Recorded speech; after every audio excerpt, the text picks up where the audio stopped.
হচ্ছে বাড়ির কাজের বুয়া, আর এই যে আমাদের বাসায় কাজের বুয়ার দারোয়ান, এদেরকে বলতেছে শ্বশুর শাশুড়ি। ডক্টর সাহেব, কেন সে এগুলো বলতেছে? আমি যা সন্দেহ করেছিলাম তাই হয়েছে। কি সন্দেহ করছেন আপনি? অ্যাক্সিডেন্ট করে ওনার মাথার আঘাতে স্মৃতিশক্তি অর্ধেক চলে গেছে। সেজন্য উনি আপনাদেরকে চিনতে পারলেন, পুরোপুরি চিনতে পারছেন। এই কারণে উনি বলতে হচ্ছে শালিক, আর শালিকে হচ্ছে শ্বশুর শাশুড়িকে মনে করছে দারোয়ান আর কাজের লোক, আর কাজের লোক আর দারোয়ানকে মনে করছে শ্বশুর শাশুড়ি। হায় আল্লাহ, ডাক্তার সাহেব আপনি এখানে কি করতেছেন? আলমগীর, আমার 1 কোটি টাকা কই?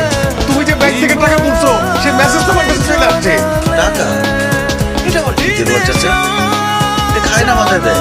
ডাক্তার সাহেব সেগুলো কি বলতেছে? তাকে আমি সকালবেলা 1 কোটি টাকার চেক দিছি, সেই টাকা সে ক্যাশ করছে। ক্যাশ করে এখন তো আমার এই টাকা কোথায় গেল? সেটা তো ওনার পুরোপুরি স্মৃতি ফিরে আসা না পর্যন্ত বলা যাচ্ছে না। ওরে আল্লাহ রে, বলে কি? আলমগীর, তুমি টাকা ওই দিকে, আমি তোমার শ্বশুর আর সে তোমার শাশুড়ি। আমি তোমার শাশুড়ি, আমি তোমার বউ, আমি তোমার বউ। দুলা ভাই, আমি আপনার শালি। এই খবরদার, আপনারা ওনাকে জোর করে কাউকে চেনাতে যাবেন, এতে ওনার ব্রেনে চাপ পড়তে পারে, এতে বিপরীত হতে পারে। উনি হয়তো স্মৃতিশক্তি পুরো হারিয়ে ফেলতে পারেন। যদি ওনার পুরো